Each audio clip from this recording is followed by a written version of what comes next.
Terus yang kedua, kalau kita melakukan personal branding adalah memiliki integritas. Jadi orang itu percaya gitu. Orang itu meyakini bahwa kita itu adalah seseorang yang dengan keahlian itu gitu. Orang yang dengan apa namanya dengan kegiatan itu gitu. Ya. Jadi kalau kita melakukan personal branding, pasti orang itu memiliki kepercayaan kepada kita, memiliki integritas kepada kita. Keyakinan bahwa kalau kita lakukan sesuatu, maka akan dilakukan semaksimal mungkin. Dan kalau kita melakukannya tidak maksimal, maka akan ada konsekuensi yang akan kita lakukan sendiri. Kita akan memberikan punishment bagi diri kita sendiri gitu. Ya. Jadi kalau kita sudah melakukan personal branding, maka kita akan punya integritas. Kita akan mempunyai kepercayaan dari orang lain pada saat kita melakukan sesuatu. Ya. Terus yang berikutnya, kita juga akan memiliki jaringan. Kenapa? Karena seseorang yang sudah melakukan personal branding, itu orang-orang akan fokus melihatnya, jadi memiliki audiens yang fokus bahwa si A adalah anu, si B adalah anu, si C adalah anu. Maka nanti dipertemukan dengan orang-orang yang satu pemahaman, dengan orang-orang yang satu pemikiran. Akhirnya bisa jadi apa ya? Jadi jaringan tersendiri gitu.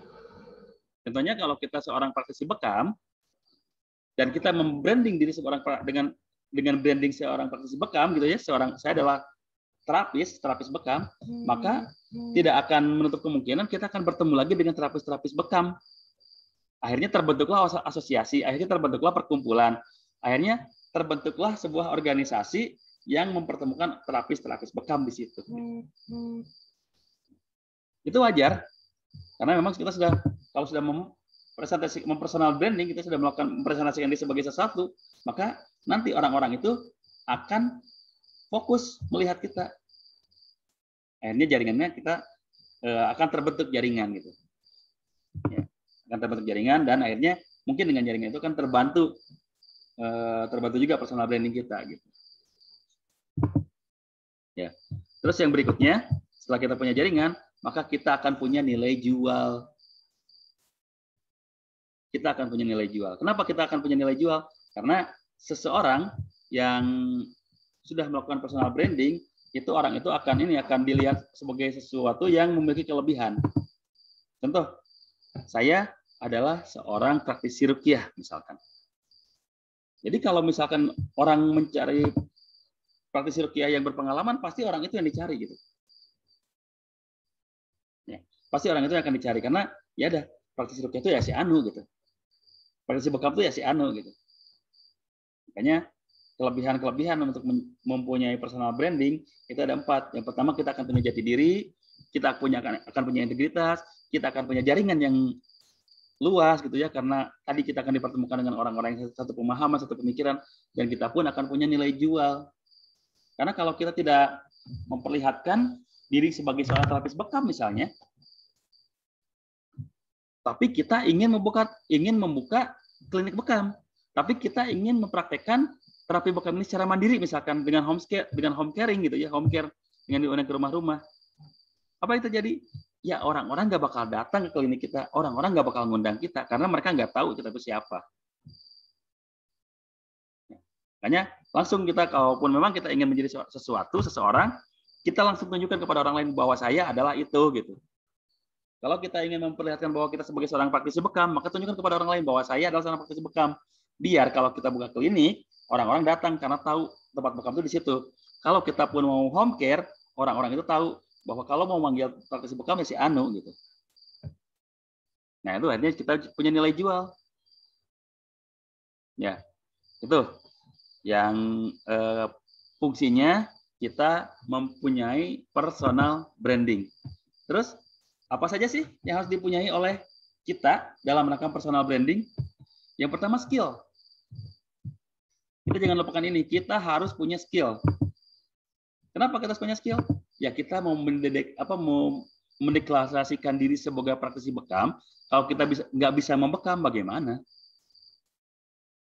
Kita ingin mendeklarasikan bahwa kita tuh seorang insinyur, seorang teknisi, tapi kita tidak punya keahlian di bidang mesin, ya otomatis nggak bakal terbranding diri kita gitu.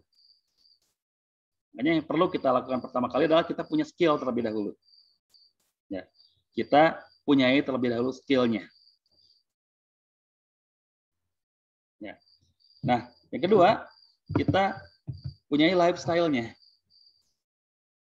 Lifestyle seorang terapis kayak gimana sih? Lifestyle seorang terapis itu ya otomatis menjaga hidup sehat. Karena kita kalau ingin menyampaikan kesehatan kepada orang lain, kalau kitanya tidak sehat, orang lain nggak akan percaya. Kalau kita ingin menyampaikan dakwah sunnah kepada orang lain, kalau kitanya tidak nyunah, orang lain itu nggak bakal percaya. Makanya, sebagai seorang terapis, dalam rangka personal branding harus punya lifestyle, harus punya gaya hidup. Ini penting ya, karena kita juga nggak akan percaya kepada seseorang kalau gaya hidupnya nggak menunjukkan nggak sesuai dengan apa yang dia katakan gitu.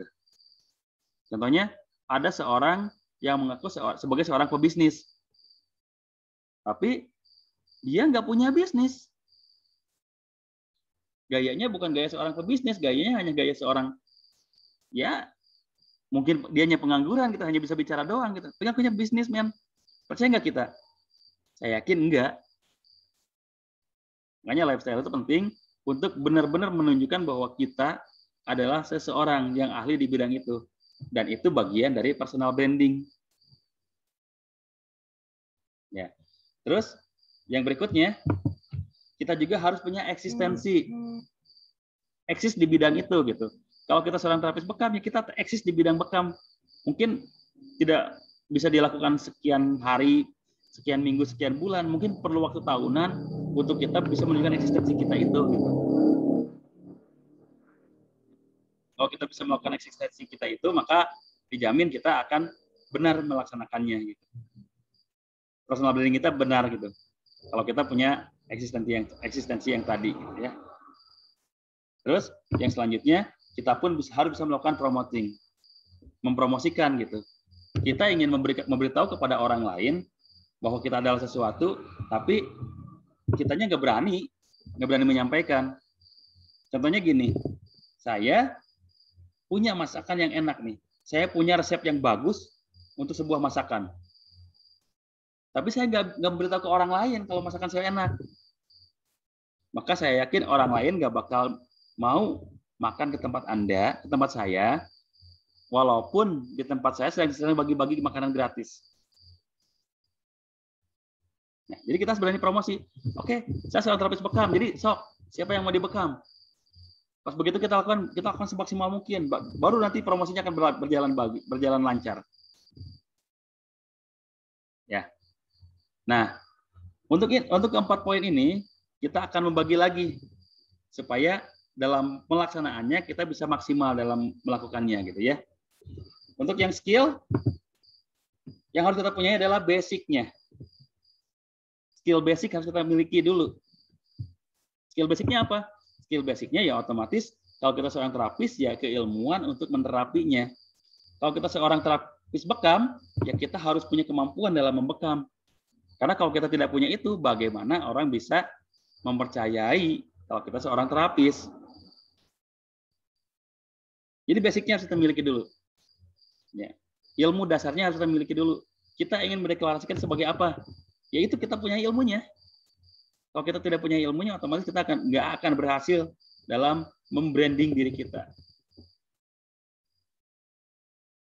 Yang kedua, yang kita miliki adalah leadership-nya, leadership skill-nya, kepemimpinannya. Loh, kenapa harus punya kepemimpinan? Kan yang sedang kita branding kan diri kita, bukan usaha kita. Pak, Bu, sebelum kita membranding usaha kita, sebelum kita memimpin usaha kita itu harus bisa memimpin diri kita. Memimpin diri kita itu pertama mengajarkan kedisiplinannya, mengajarkan ketekunannya, mengajarkan kerja kerasnya. Itu diri kita dulu. Kalau orang lain yang melakukannya, ya kalau kita menyuruh kepada orang lain tapi kitanya tidak melakukan, orang lain pun nggak akan mengikuti gitu. Tapi kan saya terapis mandiri, masa harus dipimpin? Lah, ya iya. Walaupun kita harus terapis mandiri, tetap harus dipimpin. Yang memimpinnya ya gitu, ilmu kita, kemampuan kita, akal kita yang memimpinnya. Jangan sampai kita sebagai terapis, tapi kita nggak dipimpin oleh siapa-siapa, seenaknya aja. Nggak mungkin bisa berhasil juga kalau seperti itu. Ya makanya kita harus punya jiwa kepemimpinan walaupun kita masih terapis mandiri. Nggak masalah mau mandiri atau sudah punya klinik, sudah punya jaringan, tapi kita harus bisa memimpin. Intinya itu. Karena kepemimpinan itu bukan hanya diperlukan untuk orang lain, tapi diperlukan untuk diri kita. Ya. Itu ya. Jadi untuk skill kita harus punya dua ini, basic dan leadership-nya. Harus kita punyai. Kalau kita nggak punya ini, kita nggak akan berhasil dalam melakukan personal branding. Terus yang berikutnya, untuk lifestyle, kita itu seorang terapis, seorang praktisi, apalagi bergeraknya di bidang Tibbun Nabawi, maka langkah pertama, gaya hidup pertama yang kita punyai adalah gaya hidup religius. Kenapa harus religius? Ya harus menjalankan agama gitu. Karena seorang praktisi Tibbun Nabawi itu bukan hanya sebagai seorang pengobat, tapi juga sebagai seorang pendakwah. Kalau kita mendakwakan sesuatu, tapi kitanya jauh dari kata syariat, orang itu nggak bakal yakin dengan apa yang kita dakwahkan. Jadi ingat Bapak Ibu ya, kita itu selain sebagai seorang pengobat, kita itu adalah seorang pendakwah. Makanya kita pun harus bisa menyampaikan dakwah ini dengan baik dan benar. Dan cara menyampaikan dakwah yang baik dan benar, itu tidak hanya dengan ucapan, tidak hanya dengan kata-kata. Karena banyak juga di luar sana yang kemampuan berbicaranya terbatas. Banyak juga di luar sana yang tidak bisa menyampaikan apa yang ada di pikirannya gitu, yang terbatas menyampaikan yang ada di pikirannya. Mungkin dengan tindakannya baru orang itu bisa menyampaikannya. Yuk Bapak Ibu semuanya kita ikuti sunnah Rasulullah dengan berbekam. Dianya rutin berbekam tiap sebulan sekali minimal. Orang percaya, oh iya dengan dia berbekam, dia tuh sudah menunjukkan bahwa bekam itu bagian dari sunnah gitu. Dan yang kedua, selain gaya hidup yang sesuai syariat, yang religius, kita pun harus memiliki gaya hidup sehat. Karena seorang terapis, apalagi terapis Tibbun Nabawi, kalau kita nggak sehat, bagaimana kita akan mendakwakan metode kesehatan ini kepada orang lain? Ayo Pak Bu, kita hidup sehat semuanya. Yang bilang sambil ngerokok. Percaya nggak? Saya yakin enggak. Ayo Pak Bu, kita sama-sama menjalankan pola hidup sehat dengan rajin berolahraga. Dianya pagi-pagi tidur. Percaya nggak orang lain dengan gaya hidup sehat orang seperti itu? Percaya nggak kalau orang itu mendakwakan sehat kepada orang lain, menyampaikan hidup sehat kepada orang lain, dirinya sendiri aja nggak sehat hidupnya? Ya, makanya yang kita miliki adalah gaya hidup religius dan gaya hidup sehat. Ya. Terus yang berikutnya, kita juga harus punya eksistensi secara terus-menerus, secara kontinu. Tadi ya, kita nggak mungkin bisa menjalankan personal branding kita kalau kita hanya melakukan aktivitas itu hanya dalam waktu singkat. Beberapa minggu udah berhenti. Ya udah, orang nggak akan kenal kita lagi dengan kegiatan itu gitu. Contohnya, saya seorang terapis bekam, tapi cuma sebulan saya udah berhenti membekam, gitu. Nggak pernah membekam lagi. Ya orang udah nggak bakal tahu lagi kalau saya seorang terapis bekam. Dr. Zaidul Akbar itu sampai bertahun-tahun bahkan belasan tahun beliau menjalankan pola hidup sesuai jurus sehat Rasulullah itu. Ya, bertahun-tahun menjalankan itu gitu. Akhirnya dia diketahui bahwa dia adalah pakarnya pola hidup sehat sesuai Rasulullah. Begitupun praktisi-praktisi yang lain. Kalau emang nggak dijalankan, ya udah. Kalau jalankan cuma sekian waktu saja, ya udah nggak bakal bisa berjalan lancar gitu. Ya. Jadi yang pertama untuk eksistensi kita harus terus-menerus. Dan yang kedua, setelah kita menjalankan eksistensi secara terus-menerus, kita pun harus membangun sosial koneksi. Sosial koneksi yang kita harus bagus juga gitu. Supaya eksistensi kita diakui. Ya.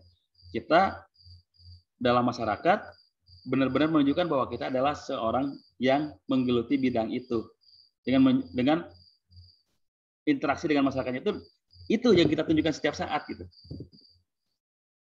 Maka nanti kita akan dianggap eksis di bidang itu. Ya. Dan yang selanjutnya, kita harus melakukan promoting. Dan promoting itu ada dua. Yaitu promoting secara personal, dan yang kedua promoting secara media. Promosi secara personal itu, ya dari mulut ke mulut. Ya. dari mulut ke mulut kita melakukannya gitu. Itu biasanya dilakukan oleh terapis-terapis kesehatan tradisional. Contoh ya, kalau di Jawa Barat ada yang namanya Maerot. Maerot itu seorang terapis spesialis alat vital laki-laki, spesialis alat vital pria, memperbesar, memperpanjang gitu ya. Dia nggak pasang pelang, dia nggak pasang iklan di media, tapi orang-orang tahu gitu. Karena mungkin ada yang ke sana berhasil, dia bilang ke orang lain. Ada yang ke sana berhasil lagi, bilang lagi ke orang lain. Akhirnya dari mulut ke mulut, terkenal lah yang namanya Maerot di Jawa Barat itu. Nah, untuk terapis Tibun Nabawi, banyak juga yang seperti itu. Ya, kalau di Ruqyah, saya yakin kalau yang bergelut di bidang Ruqyah di Indonesia pada khususnya, itu tahu dengan Ustadz Nai. Ustadz Nuruddin Al-Indonesia, saya yakin pada tahu lah gitu. Karena saya menganggap beliau itu pionir di bidang ruqyah, walaupun ada yang sebelum-sebelumnya gitu ya, kayak Ustadz almarhum Ustadz Perdana Ahmad, terus yang lainnya yang memang menjadi guru beliau, tapi yang bisa memanage ilmu ruqyah sedemikian rupa, saya baru melihat itu tadi Ustadz Nai. Ya, itu bagus. Perlu kita contoh dalam membranding seperti itu, kita perlukan. Baru yang terakhir, promosi lewat media. Nah, kalau promosi lewat media zaman sekarang emang enak. Zaman sekarang itu nggak seperti dulu gitu. Kalau harus harus bayar iklan koran, harus bayar iklan televisi, bayar iklan di radio kalau untuk promosi itu. Sekarang kita punya sosial media gitu yang hampir bahkan kalau bisa dikatakan 90% ya di Indonesia itu semuanya punya gitu. Walaupun cuma ngintip aja, walaupun cuma baca berita aja, walaupun cuma ingin tahu kabar orang lain saja gitu ya, sedikit menggibah juga gitu. Tapi setidaknya tahu juga lah, setidaknya punya media sosial. Nah itu bisa kita gunakan sebagai media promosi gitu. Ya, jadi kita harus bisa berani mempromosikan bahwa kita adalah siapa. Ya. Itu yang bisa disampaikan pada kesempatan kali ini. Sekarang saya akan buka sesinya untuk tanya jawab ya. Tapi berhubung waktunya terbatas, tanya jawabnya mungkin di chat aja. Silakan Bapak Ibu semuanya, kalau memang belum paham dengan apa yang saya sampaikan, atau mungkin ada yang mempertanyakan apa yang saya sampaikan, silakan tulis di kolom chat. Mudah-mudahan masih ada waktu, kita bisa berkomunikasi lagi. Mohon maaf sekali lagi, ini nggak tahu kenapa akun Zoom-nya yang asalnya sudah saya setting secara premium, ya, setting secara yang no limit, unlimited, nggak tahu kenapa sekarang jadi yang reguler gitu, nggak tahu nih. Mudah-mudahan nanti bisa diperbaiki ya sama adminnya, sama IT-nya. Baik, mungkin itu ya yang bisa saya sampaikan pada kesempatan malam hari ini. Silakan Bapak Ibu semuanya kalau ada yang mau bertanya, kalau ada yang mau menyampaikan pendapat, kalau ada yang mau memberikan tanggapan dari apa yang saya sampaikan pada kesempatan malam hari ini, saya tunggu di kolom chat aja terlebih dahulu ya. Karena tadi ada keterbatasan, ada masalah, ada trouble, sehingga ya ada sedikit kendala akhirnya gitu. Baik, ini ada satu chat nih yang saya ingin baca dari siapa ya? Oke, ini dari Kang Yadi ya. Tadi minta direkam, alhamdulillah sudah direkam. Mudah-mudahan nanti rekamannya bisa saya share, bisa saya ini. Alhamdulillah sudah jelas, alhamdulillah kalau sudah jelas ya. Mudah-mudahan bisa bermanfaat, mudah-mudahan bisa menjadi tabungan amal jariah bagi saya secara khusus dan umumnya bagi kita semua yang mendengarkan, sehingga kita semua tuh bisa bertukar informasi, bisa bertukar pengalaman, dan akhirnya benar-benar menjadi ilmu yang bermanfaat. Nah, untuk yang selanjutnya silakan kalau misalkan ada yang mau menyampaikan tanggapan, pertanyaan, saya persilakan sih. Saya persilakan, masih ada waktu. Ya. Karena saya yakin masih banyak yang belum paham, karena penyampaian saya pun sebetulnya terbatas. Ya, masih bisa terbatas sekali ya. File materi insya Allah bisa saya share ya. Ke grup-grup yang tadi saya share linknya, insya Allah saya akan share materinya. Ya, ini nggak tahu di grup mana ya Pak Angki nih, Angki Firmansyah di grup ini kayaknya di grup public speaking class ya nanti ya, insya Allah yang sama Kang Sigit ya. Nanti saya akan share di situ gitu ya linknya, file materinya. Alhamdulillah, jazakallah ya yang sudah memperhatikan. Mudah-mudahan sekali lagi jadi ilmu yang bermanfaat. Mudah-mudahan bisa menjadi amal jariah. Apakah komunitas juga berpengaruh terhadap pembentukan personal branding. Misalnya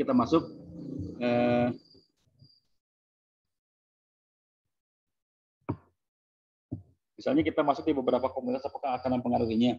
Selama komunitasnya itu masih di bidang yang sama, ya, insya Allah tidak.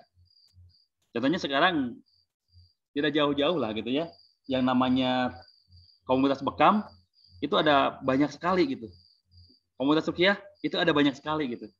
Tapi kalau kita masuk ke komunitas tersebut, ke komunitas-komunitas itu dengan label yang sama, bahwa saya ada terapis bekam, bahwa saya ada terapis ruqyah, insya Allah nggak akan mempengaruhi.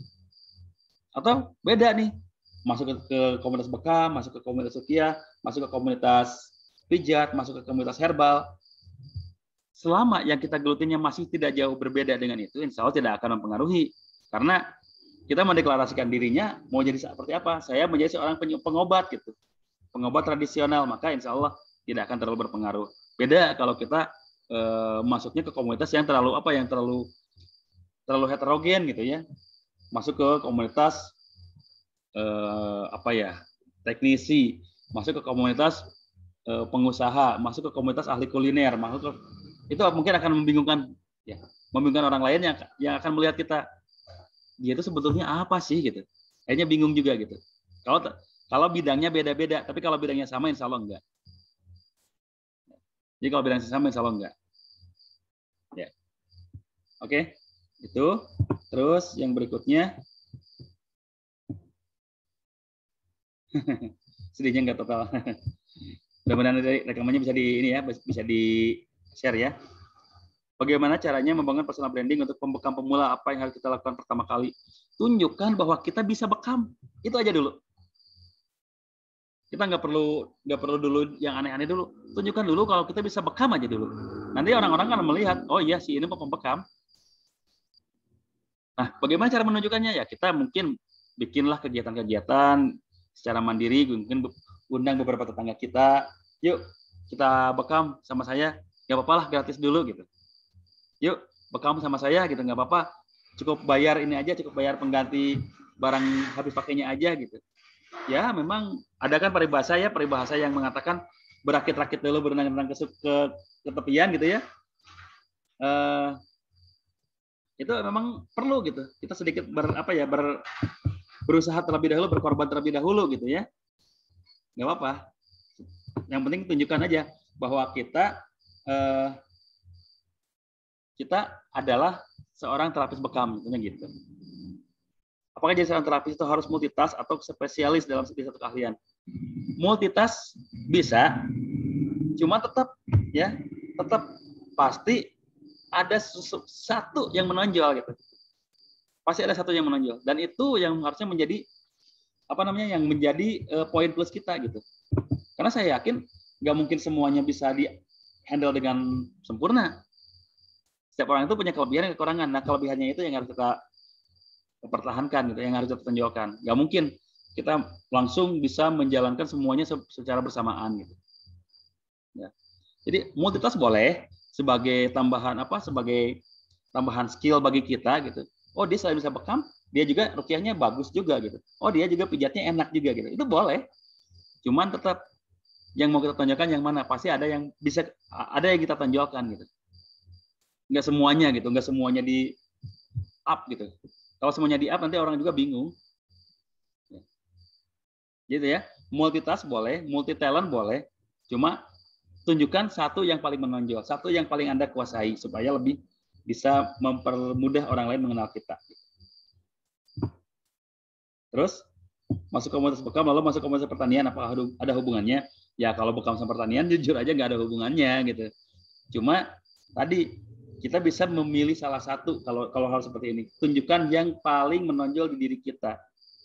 Saya seorang petaninya atau seorang terapis bekamnya gitu. Saya seorang terapis bekam yang bertani, bisa. Saya ada seorang petani yang membekam, bisa. Maka kita bisa tonjolkan salah satu yang paling kita kuasai. Ya, bisa tonjolkan salah satu yang paling kita kuasai. Jadi bukan berarti nggak boleh ya, boleh. Cuman pastinya nanti akan ada satu yang menonjol. Nggak semuanya di handle secara bersamaan begitu aja. Pasti ada satu yang menonjol. Ya.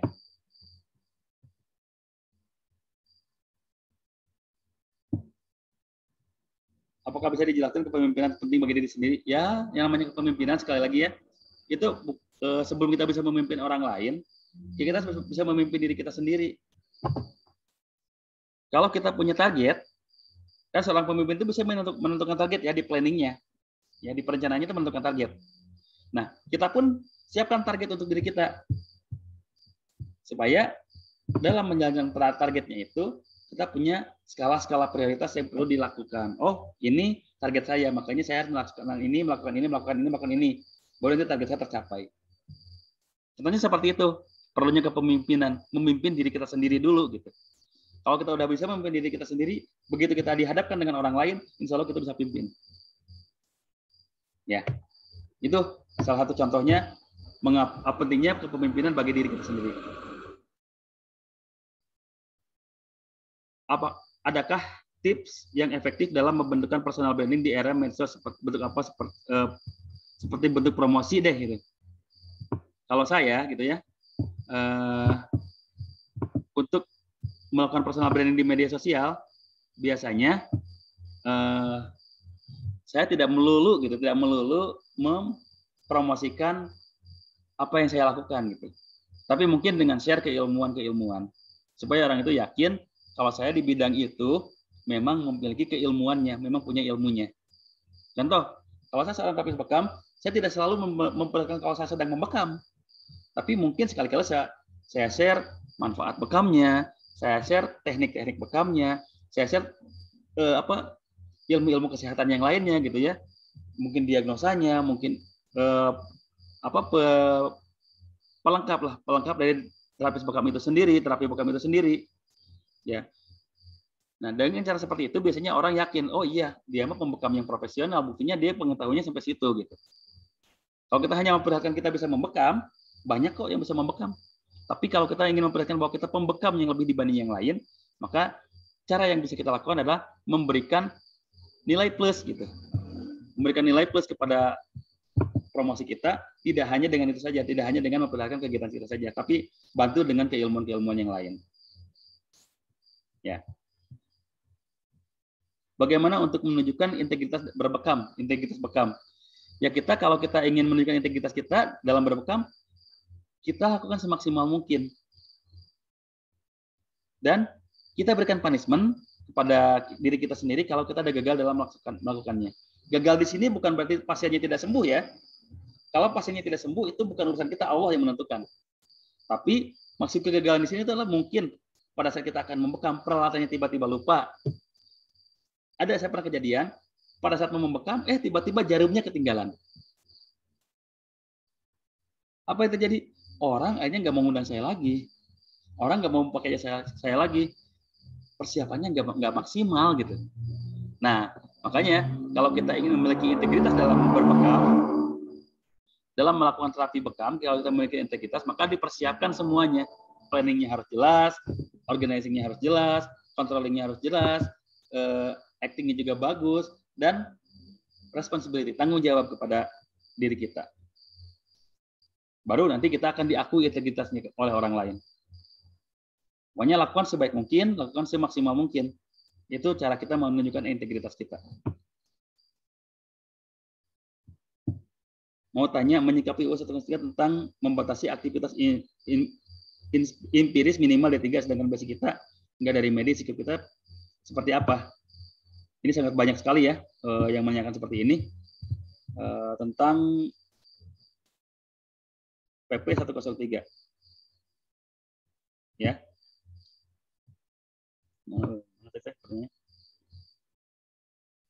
Oke, ini yang PP 103. Kita memang terapis bekam, bukan dari nakes, bukan dari tenaga kesehatan konvensional. Jadi bagaimana cara kita menyikapi ini? Pertama, lakukan saja dulu, karena bekam itu bukan hanya berhubungan dengan kesehatan, tapi berhubungan dengan kegiatan keagamaan. Dan itu dilindungi oleh Undang-Undang Dasar Pasal 29. Pertama itu kita pakai. Yang kedua, pada saat kita akan melakukan pembekaman yang bersifatnya perlukaan, ya, yang melukai gitu ya, yang melukai tubuh seseorang, kita gunakan informed consent. Kita gunakan perjanjian atau permintaan perlukan itu dari pasien, tanda tangan pasien itu. Insya Allah kalau itu kita lakukan, minimal yang yang kalaupun ada yang sidak kepada kita tidak terlalu berat, karena ini permintaan dari orang lain loh gitu. Bukan kita yang menawarkan, tapi orang lain yang meminta. Ya. Yang utama itu. Yang pertama kita lakukan sebagai dasarnya adalah sebagai kita menjalankan perintah agama gitu. Yang kedua, kita lakukan sesuai dengan keinginan pasien kita, sesuai dengan keinginan klien kita. Tadi dengan informed consent, perjanjian permintaan pasien. Banyak. Nanti kalau mau cari informed consent seperti apa, di Google banyak kok. Contoh-contoh informed consent ya, di Google banyak, cari aja. Insya Allah. Ya. Terus yang berikutnya, kita sudah memiliki brand sebagai terapis bekam. Ada kalanya untuk memasang tarif kesulitan karena masih merasa nggak enak mau bilang tarifnya berapa. Ya. Untuk terapi, maaf, ini terlewat lagi ya.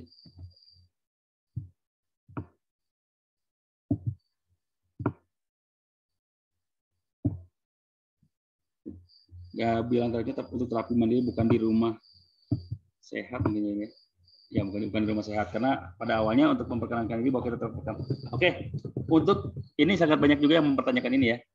Yang biasanya untuk tarif bekam memang ada sedikit dilema gitu ya. Tapi kita ketahui dulu aja, barang yang kita habis pakai untuk membekam itu berapa? Barang yang habis pakai untuk membekam itu berapa? Jarumnya, kasanya, apalagi ya, zaitunnya dan yang lain-lain gitu ya. Itu habis berapa? Termasuk maintenance, perawatan untuk alat bekamnya itu habis berapa? Kalau saya hitung-hitung rata-rata habisnya 20 sampai 30 ribu. 20 sampai 25 ribu lah biaya habis pakainya. Nah, kita tinggal tambahkan aja. Kalau kita diundang ke tempat lain itu transportnya berapa? Itu aja sih. Dan biasanya kalau yang paham akan ada akan ada tambahannya gitu, ditambahkan gitu. Oh iya, karena tadi dia kita undang, maka saya mungkin ngasihnya seginilah tambahannya gitu. Biasanya seperti itu. Jadi kita tentukan dulu barang habis pakainya berapa yang kita habiskan untuk membekam gitu.